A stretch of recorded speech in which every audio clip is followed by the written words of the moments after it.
জাতীয় পরিচয়পত্র সেবা। নাম দেখেই খটকা লাগলো, দোকান খুলে জাতীয় পরিচয়পত্রের সেবা দেয়া হচ্ছে। আমাদের কাছে বিষয়টি একটু নতুন মনে হলো, আগ্রহ নিয়ে এগিয়ে গেলাম।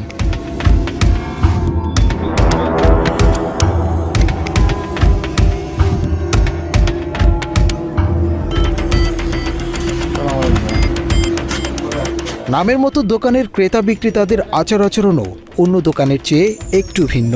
কি হয় এই দোকানে, এমন আগ্রহ থেকেই কিছুক্ষণ পাশে দাঁড়িয়ে জানার চেষ্টা করছিলাম জাতীয় পরিচয়পত্রের কী সেবা দেয়া হয় এখানে। বেশ কিছুক্ষণ দাঁড়িয়ে থেকে যা দেখেছি তা গা শিউরে ওঠার মতো। এই দোকানে শুধু জাতীয় পরিচয়পত্রের সেবা না, এখানেই বিক্রি হচ্ছে নকল পরিচয়পত্র। শুধু পরিচয়পত্র বললে ভুল হবে, এই দোকানে বিক্রি হচ্ছে